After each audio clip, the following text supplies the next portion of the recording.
Welcome to Embodied Alchemy with me, Rebecca Wilson, an embodied experiential space for you to drop deep into the wealth of wisdom within your being and activate a fuller, richer you.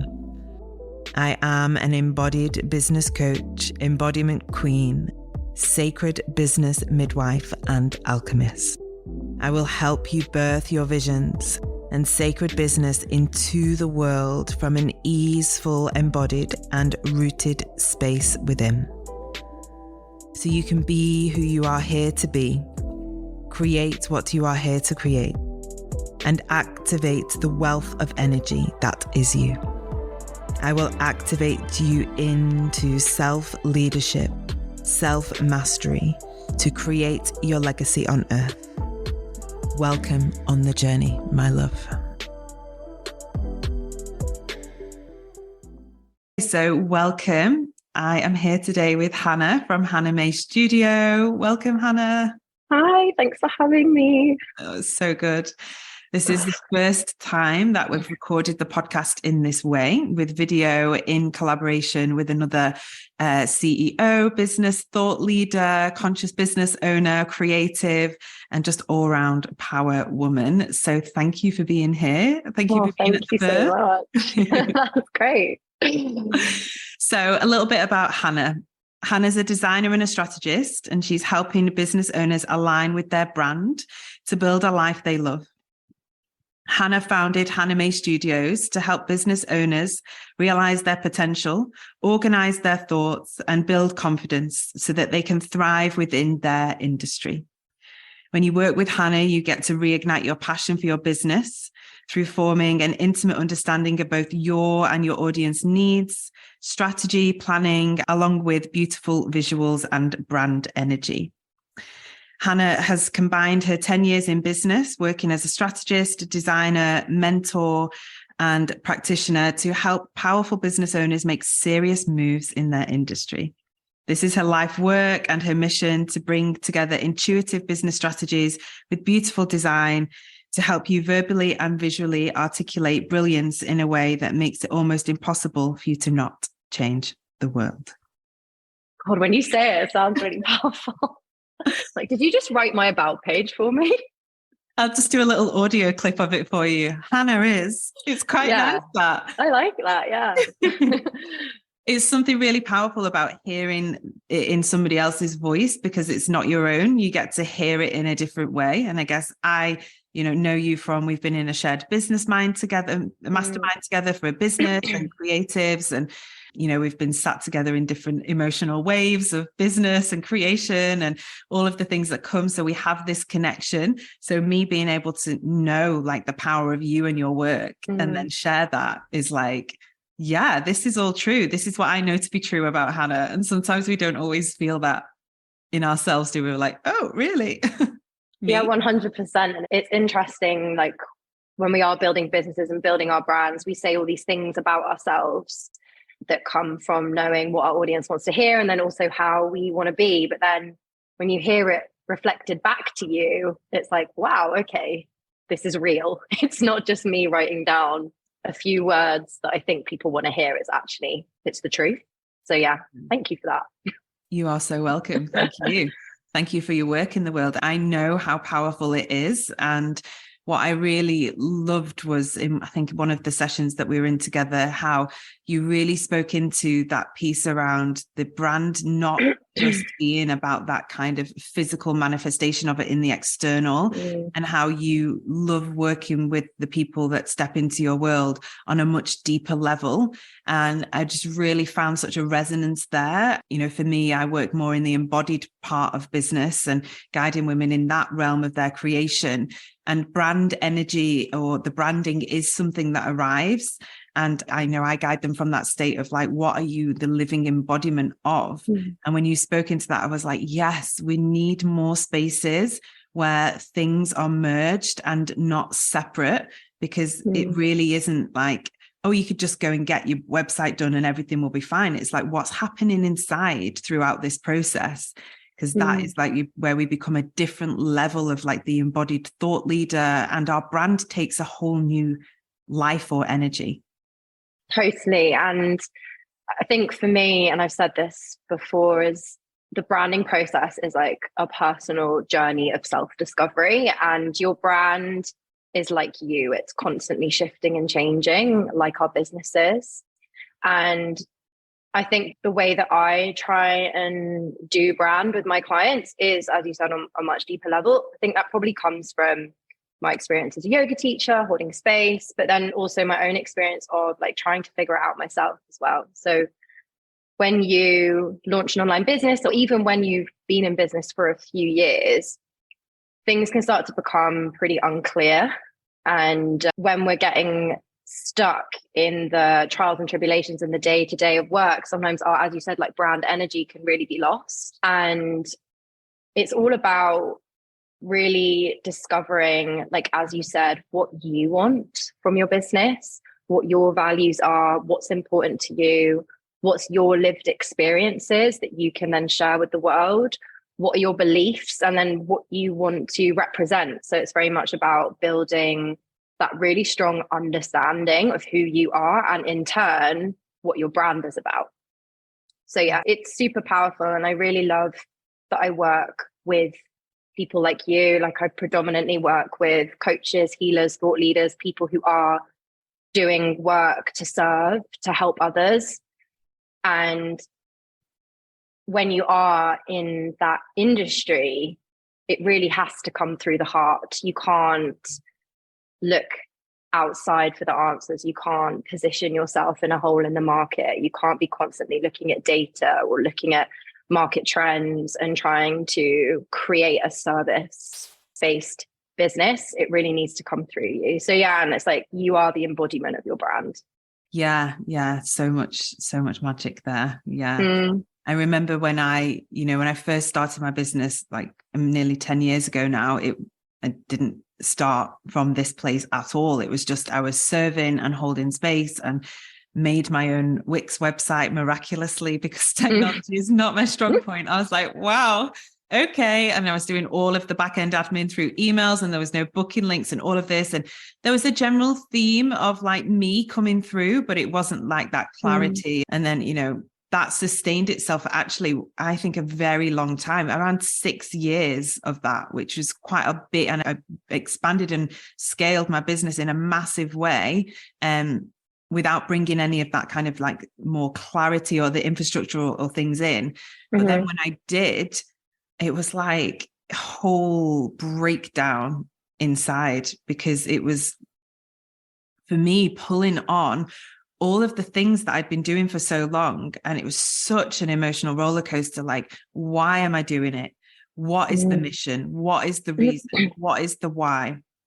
What is the outcome that I desire for me, the women that step into my world?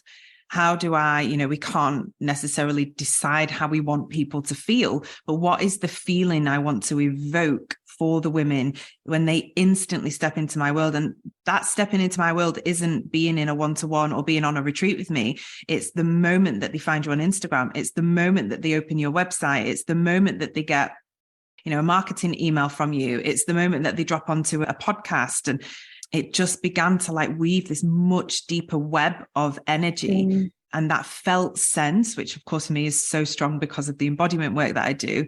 And of course for the women that I bring in as well, because they are either yearning or longing to feel that connection to the body, or they're wanting to deepen it. And for them to feel something when they arrive, and that to always stay aligned and true to that is like the deepest brand energetics that I have found. And it's really interesting when all these trends come into play, and it's like, oh, the latest thing on Instagram is, and oh, if you just did this, then you would get more likes or more views, or you might go viral, or And for me, it's always been a constant pulling back to that really deep center. I'm like, but is that in alignment with my brand? Is that then in alignment with my values? Is that in alignment with my beliefs? Because all of that gets fed through everything, from the colors, the fonts, the textures, the kind of creatives that you're making, what your website looks like or doesn't look like. So yeah, it was a real breaking down and rebuilding for me, but in a really beautiful way, because I guess I had a lot of information at that point of what I wanted. but a lot of women or people start in their brand journey from a place of, I don't know, might be the answer when you ask those questions.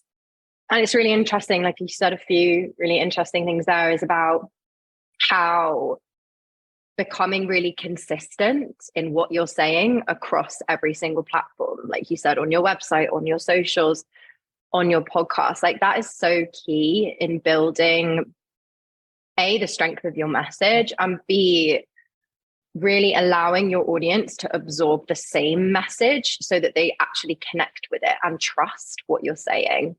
And as soon as we become clearer on who we are and what we're about, our audience will find it so much clearer to understand. And you spoke about, really wanting to connect with the people you're serving and how we want them to feel and how we can enable them to feel that way. And I think brand transcends, we were saying earlier just before, I feel like 80% of brand is the message, the feeling, and the communications. And then like 20% is the visuals. And you can definitely translate the message into the visuals, as you said, like through the different ways that you use design. And yes, having that really deep understanding of your audience can also help us to evolve our business. Like understanding your brand better and understanding your audience better, which just comes as part of brands, means that you can stay more dynamic. You can really start to feel into kind of what's going on in the environment.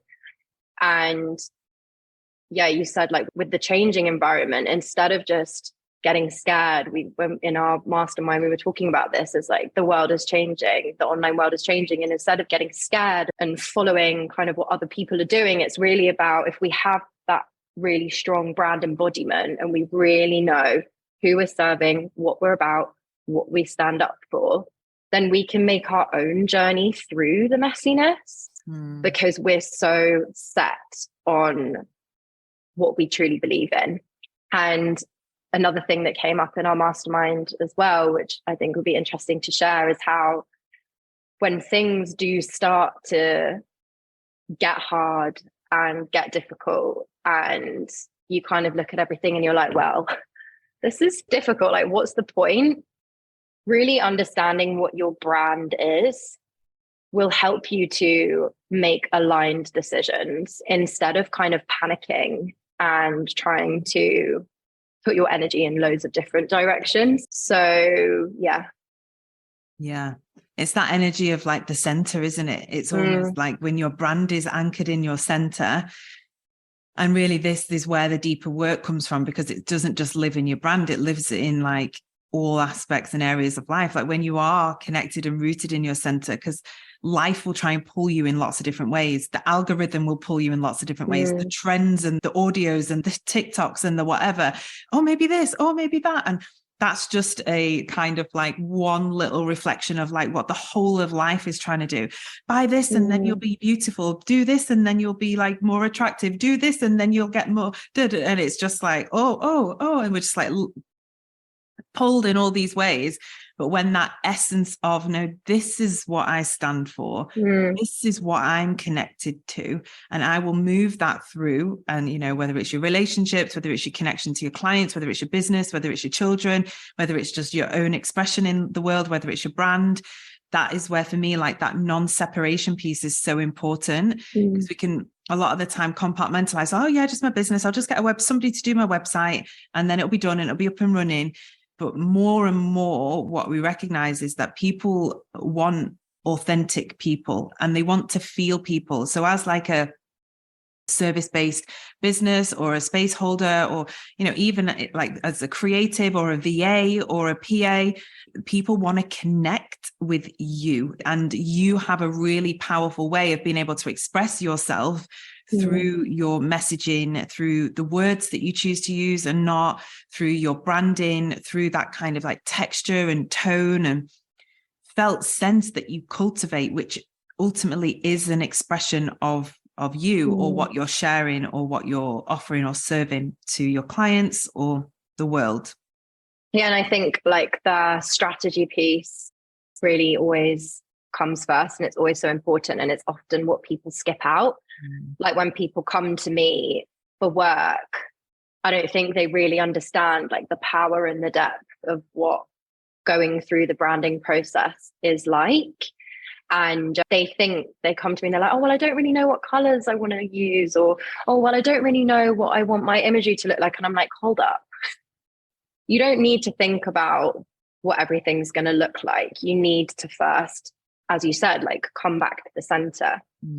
And I think, but then on the flip side, visuals are a super important and amazing way to communicate your value to the world. It's like when, Rebecca, we were looking at your sales page and we were looking at, okay, so what are the fonts you're using? How are you using your font hierarchy, I guess, which is the different types of fonts in order, like the header and the body, so that you can communicate the information. So I always really say that kind of the brand is within you, and then the brand visuals, as well as the communication strategy, is like the vehicle for getting it out into the world. Yeah. Yeah. I mean, that piece is so powerful, like the communication piece, because especially for me, coming from this side of like, you know, supporting a lot of women in reclaiming their voice and being able to learn or relearn how to communicate in the world and in life, because whatever experiences have shut them down, or they've not felt safe to express themselves, they're this, they're that. So when we were looking at that sales page, and I was like, oh yeah, like it's quite confusing to read, because like the text was like big, small, font, left, right. I was like, oh, and just now in this very moment, what has landed is like, wow, I was probably in a more confused state in my communication skills at that point in time when I read the sales pages, or when I had that kind of like format or blueprint for the pages on my website, which was a couple of years ago. And I just would like copy and then just make new ones for each, you know, offering. I never really re-looked at like, that isn't actually like how I communicate now. And there's been some big shifts for me in my own personal world around my level of communication and being able to be more clear and direct and not worrying and, you know, old patterns or wounds around like, oh, that's not how you should do this or do that. And actually how much that simplicity of it is much more serving. And I recognize that not just on my sales page, but in my communication with myself, with clients, with my partner. It's like the clearer I can be, the easier this experience or this transaction of words is going to be. So why is that not then reflected on the sales page as like font that doesn't like pull you in all these different directions? Like, whoa, chaos. It's just like, get it clear, concise, and even like, you know, loads of words, which is obviously like deep feminine, all these words. I was like, maybe I need to bring like a little bit of words there, a nice picture. So more words there, a nice picture. And when I think about communication, like my partner definitely receives communication like that better. My stepson definitely, like, if you just like pour words, it's like overwhelm. I'm like, oh, little bite-sized chunks, they can digest it, and then you can go again and like share some more. And there's some nice little images or some feeling between it all. And it's, that just came to me now. That's so interesting, actually, thinking about it like that, is the way that things are visually broken down. It's visually broken down in a way so we can understand it better. And yeah, that is actually really reflective of how we should communicate. Yeah. So it's like the branding process and every single part of it is so like deeply interwoven with psychology, and kind of you figure out a lot about yourself. Like what you were saying, like when you were first writing those pages, you were probably in like a different headspace. And I think through, as I said, like your brand is always evolving, and you can kind of see where you're at in the reflection of how you're showing up for your brand as well. And I think one of the most important things about the branding process is really kind of uncovering what your uniqueness is and like what you have to say. And you touched around kind of like going through the motions of life and kind of what your lived experiences are. And I think one of my clients, she was like, oh, I didn't know that I could just like build my brand by being me, and that I didn't need to have a degree, or that I didn't need to have loads of experience. And it's actually, you can leverage your own experiences, and that is what makes your brand unique. So yeah, it's always that piece of bringing more of yourself forward, which of course we've all been conditioned to, well, potentially been conditioned or had life experiences that actually inhibit that, because it's like, oh, don't be you, be like what everyone else is like, because then you're safe. Don't be you, be like the cookie cutter, like blah, blah, blah. Don't be you, be like this poster, be like this. It's like, oh. And it's like, oh, I didn't know that actually being me is like the most successful thing we can ever do, because it's coming back to the true authentic self. And it's the deepest gift that we have to the world. Just on a simple matter that when you have the liberation to just be you, you offer a space for other people to just be them too. And that allows us all to guide each other home to that truer version of ourselves. Yeah. And it's like forming that deeper connection. It's like, as soon as you start to show the parts of yourself and the way that you are and the way that you've lived, your audience can kind of start to see themselves in you. It's kind of like the power of the brand story, and how actually when we work with people, we more often than not were once them. Yeah. And it's, like harnessing the power of our own brand story and what we've been through, to then be able to connect with others, bring them into our field and help them to reach their goals, and for us to facilitate kind of the same transformations that we've been through in life. I don't think that's true of every single brand, but I definitely think in this space that we work in. And it's nice when you really are really grounded, as you said, like embodying your brand, because as soon as you start to really kind of emanate that energy, it starts to draw the right people into your containers and the right people towards you. It's like we were just talking about your container and how beautiful it is. And, that would have come from the energy of your brand that you've been putting out to draw the right people in, and how you have positioned the offer and how you have communicated. So it really becomes like magnetic, really, when you are embodying your brand. And I think we always want to be bringing in the types of people that we want to work with. Another thing that I really kind of fly the flag for in business is that we're creating these businesses so that we can be happy, so that we can live a life that we love, so that we can be working with people we love, so we can be sharing our wisdom with the world. And by building your brand, you're kind of taking that into your own hands. And using those values that we were speaking about as like your moral compass in a way, so that you're working with the right people and enjoying your everyday. And I think the more that you really understand what your brand is, the more that it will enable you to live within your business in a way that you've always wanted to. Yeah. And underneath that is, the more you understand who you are, the more you're able to live in alignment within your life as you desire. Exactly. It's that true authentic piece. And if that authentic self, the truest version of ourselves, is expressed in like our messaging, our branding, and so on, it does become this natural magnet which draws to it women, people, humans who align into it. It's like, oh yeah, she's speaking the same language as me. But what can happen is, if we're not just in business, in life too, when we're like pretending to be something we're not, or trying to share a message that isn't really true for us, or doing what we think we should do and not what we desire to do, we're sending out a different form of communication. It's a different magnet that we're holding. So we'll attract people in and like, oh no, this isn't right. Like, this isn't the kind of client that I'm looking for, or the kind of business like connections, or the kind of relationship, or the kind of workplace. Like, how has this happened? And so often we can look and then like, what's going on? It's like, actually, I hold in the right magnet to draw to me like that which is most deeply aligned. And that inner work of like, the brand, but underneath it, it's the self, and come into that. And then we truly get to emit that. And then it just makes life a lot more simple. And in turn, business in this case, because you're bringing in clients and customers who are, they speak in the easy way, like speaking the same language. You're like, yeah, got it. I understand what's going on here.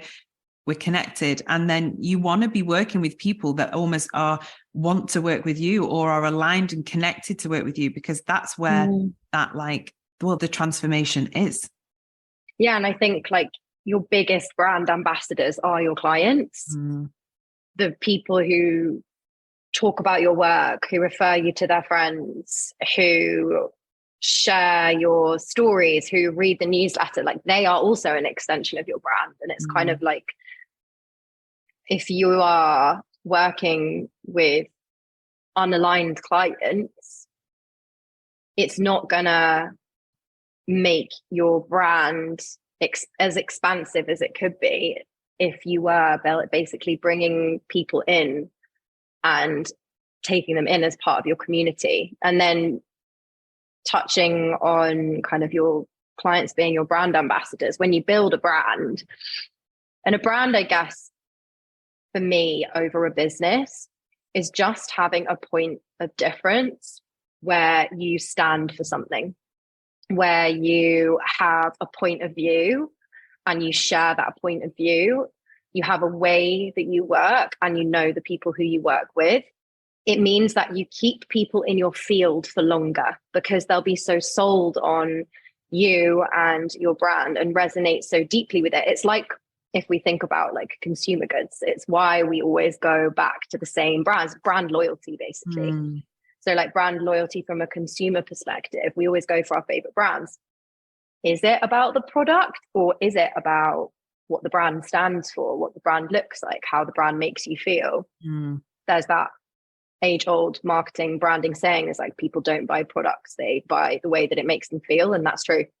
And so, yeah, having and embodying that brand creates more customer loyalty. And then you're basically building like a community of people who want to work with you ongoing. And I think the more that you know your brand as well and what you're standing for, the easier it is for you to build out a set of services or a set of products that are really aligned with your audience, what you want to share, but also what they need, which enables you to kind of build out this kind of service ecosystem, I guess, which bolsters your business. And yeah, again, just keeps those good people coming back in. And I've seen it with a lot of my clients. As soon as they start to really shift their energy into really knowing who it is that they want to attract, it starts to come. And it's a slow process, right? Yeah. And that's not to say that you're, and you're going to be also attracting. But then it's like, when you do attract unaligned clients, it's not like, oh, they're an unaligned client. It's like, okay, well, why are these people coming to me?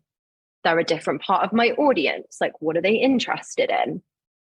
So yeah, if it's not really cut and dry, I think it's just taking everything as it comes. Yeah.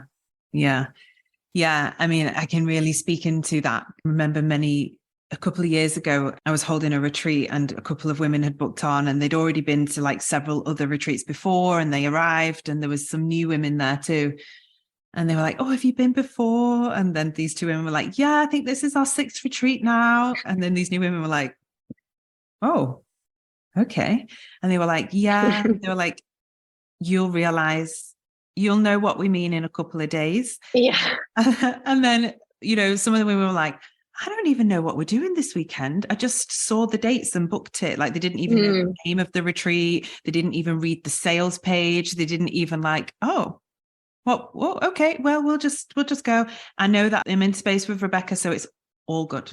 And that was like, okay, that is like strong brand energy, or strong like service energy, when they are, aligned to what they are feeling, experiencing and receiving in your offerings, whether it's product or a service. And yeah, that connection to the knowing that I guess the product or the service that they'll get is what they need. And that's, I guess, what keeps us coming back into, like we say, our favorite brands of products. It's like, I know when I buy that shampoo, my hair is great. Yeah. Why do I not keep on buying that shampoo? Yeah. Ridiculous not to. I know when I use certain things on my skin, I break out. And I know when I use other things, I'm going to go with that. I also like the brand ethics. I like what they're made of. No brainer. And then we're just committed into that because it serves us and it serves that purpose. And it's like when we start to convey that in all areas of our business, we have that client commitment. Yeah, totally. Which isn't a commitment to us, it's a commitment to how they feel or what they experience in the service that we provide. So it isn't rooted from like any state of like codependency. More so they're committed to wanting to feel how they feel when they use that shampoo or use the face cream or go on that retreat. So it is rooted in the self. Yeah. And I think like what you were saying there, Rebecca, it really is, you're creating that brand experience. It's like this is what I try and tell my clients, is brand transcends online.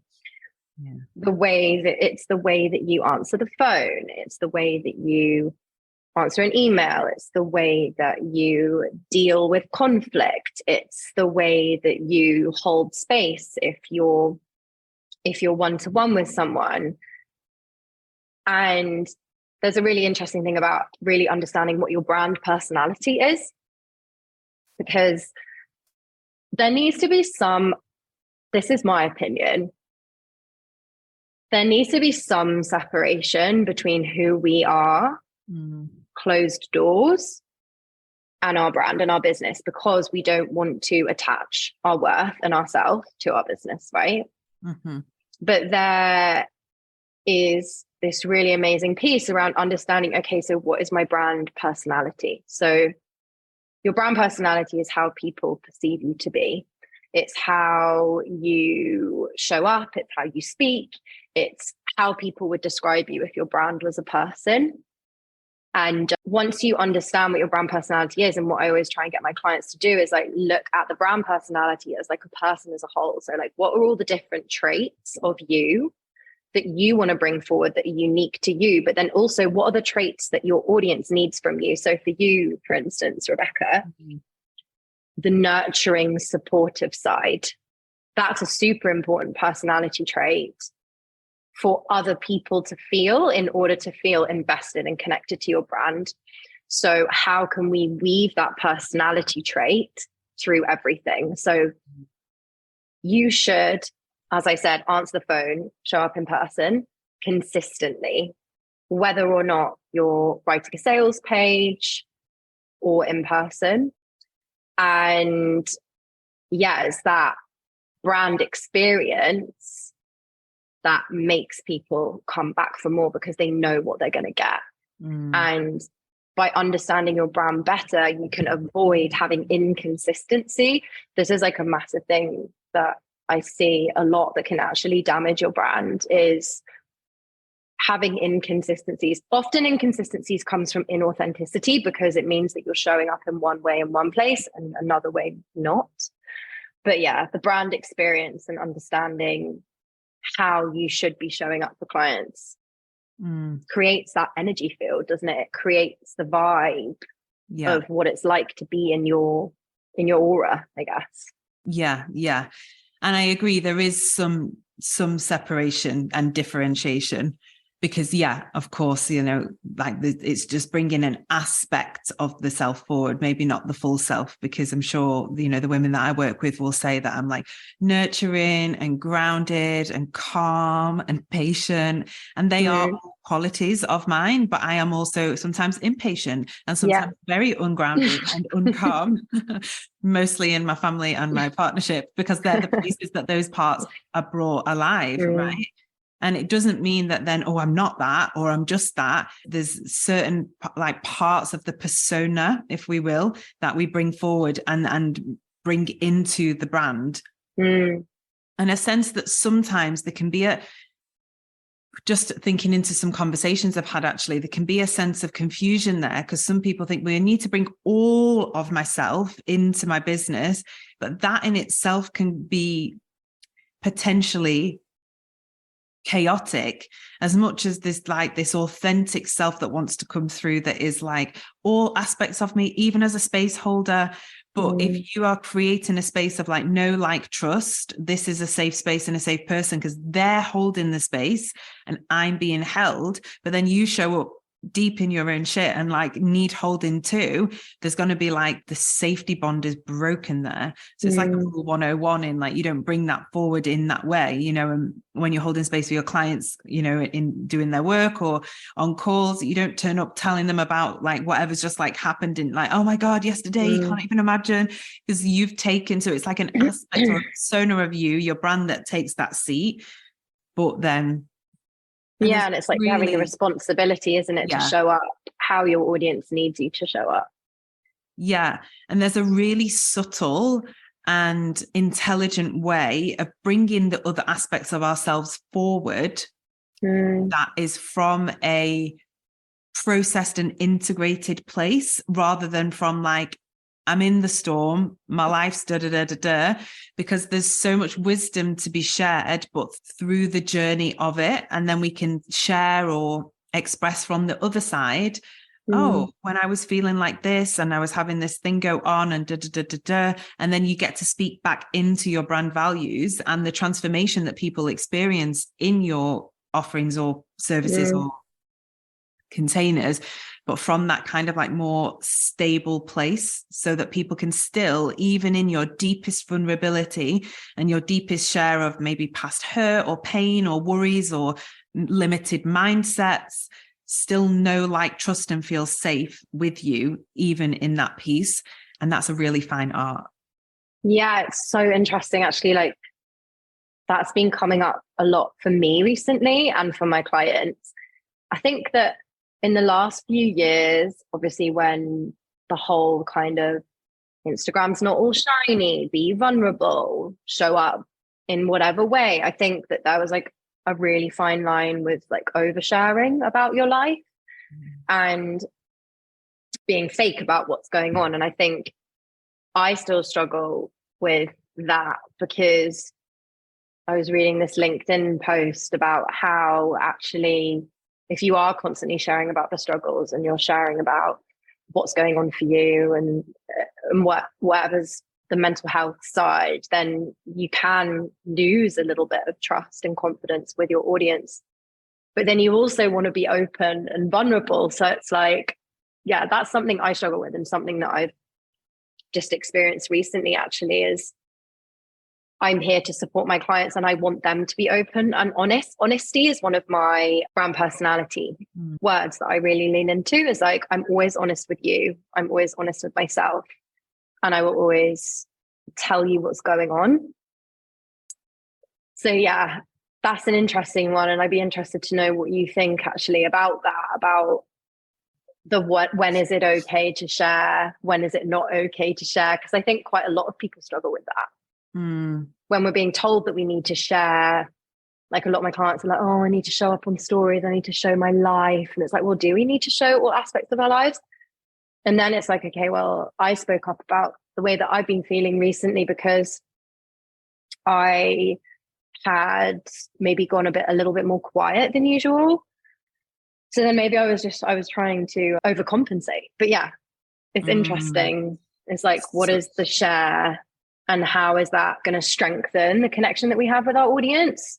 Or is it going to just make them lose trust in us? Yeah, it's such a beautiful and interesting conversation.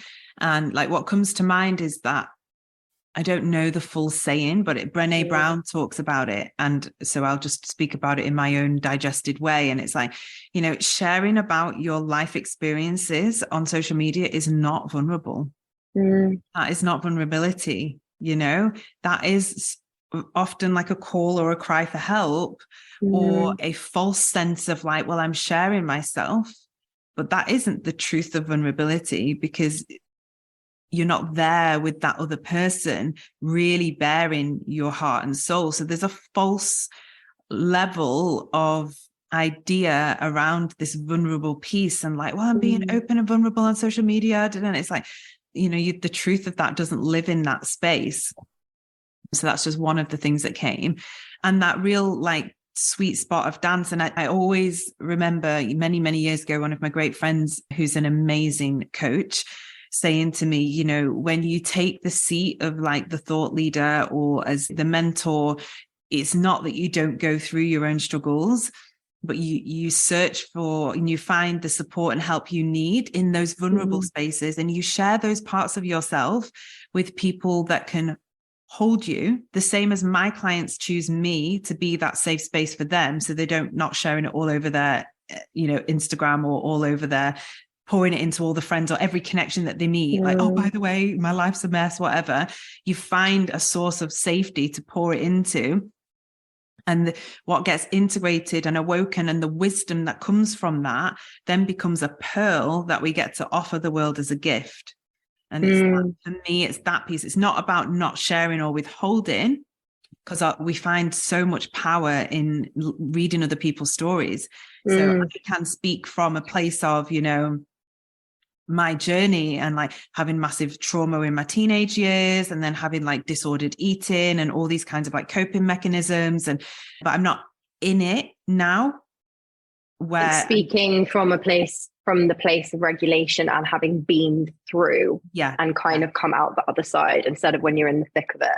Yeah. So people can still resonate with me. They're like, oh, wow, she experienced that thing, or, this grief or this loss or this whatever. And then I can speak into, ultimately that is what's birthed my work into the world, because of these intense times of struggle.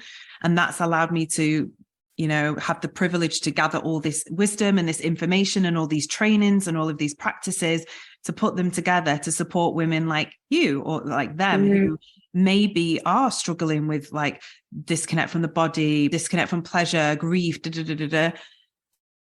Like I've been there, I know it, but I'm not like help in the thick of it, because like who's the safety net there? Yeah. So I've done my work, so to speak, to become that anchor or that safe space. And I still talk about my story. I don't diss it. I'm like, no, nothing bad happened to me. My life was perfect. Like, it's been a big storm, and it's like, but and through it, I can share about it. Ultimately, what my friend always used to say to me, you share from a place of not needing to be taken care of in it. That's really good, actually. And that's the power. That's the responsibility. That is, there's so many different terms. My therapist would say that is you holding on to your inner child and not handing your child to somebody else. Because that piece of like, oh, take this part of me. Like, that is like, look after me. But when you can share it from a place of like, I've got this and I can hold this, and maybe I'm still working through some things, but you don't need to take on any of this. I'm not making you, my client or like women on retreat with me, for an example, responsible for needing to hold it. And that's where it's so clean that it allows them to feel their own experience through my story and my experience, and stay present with themselves as I stay present with myself, and still have the ability or the capacity to offer that safe space for them. Yeah, it's like that empathy piece, isn't it? It's like you're building the empathy with your audience for them to understand more about you, and then to show that you understand more about them, but without putting yourself out there when you are unregulated. Yeah. And then that energy is going to be felt by the audience. I see people online sharing in loads of different ways. And I think, it's really true of being able to come through the other side. And then once you feel like you've learned enough to be able to help others, then using your experiences to do that. Yeah. Beautiful. Amazing. Thank you. This has been so gorgeous. Yeah, it's been lovely. Thank you for having me. Yeah. I'm surprised no one's walked past the window yet. One guy did. Did he? I didn't notice. Hey, friend. I'm in Morocco right now. Gorgeous. And the internet stayed. Yeah. So everything went perfectly. There was no shaky video. Wonderful. So let everybody know where they can find you, your Instagram, your website, if they want to connect with you and find out more about your work. Yeah, so I'll send Rebecca some links, but so you can find me on Instagram at hannahmay.studio, and my website is www.hannahmaystudio.com. And I work predominantly with coaches, healers, conscious service providers to help you build your brand. So everything that we've been speaking about today, I am your thought partner, your mirror that you never knew you needed in order to help you kind of navigate your way through the overwhelm to find real clarity at the end. And I think that's really what the branding process is about. And then obviously I build beautiful brands and websites so you can communicate with your audience. But the power in the work for me is in the individual one-to-one coach like style that I adopt with my clients, because the transformations that I've seen recently in people through doing that brand voice work, the brand strategy work, the values alignment work is super powerful. So yeah, if you are interested in working with me, you can drop me a message on Instagram, or my books aren't open yet. So yeah, DM me. My DMs are always open. If you have any questions, insights, then let me know. Amazing. Thank you. And yeah, thank you, absolutely Rebecca. check Hannah out. Her website, her work is outstanding. And I can vouch for that depth and that transformation that is alive and comes with it, because I've sat with you, as we've mulled through many things in our space. Yeah, such an honor. Thank you, my love. Thank you.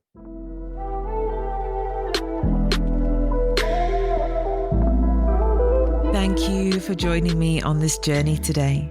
If you loved this musing and sharing, I would love for you to share this episode far and wide. You can arrive into all of my offerings at rebecca-wilson.com. Links to dive deeper with me are in the episode notes. Remember, my love, you are here to be the fullest, most potent, powerful, embodied version of you. I am here to guide you into that.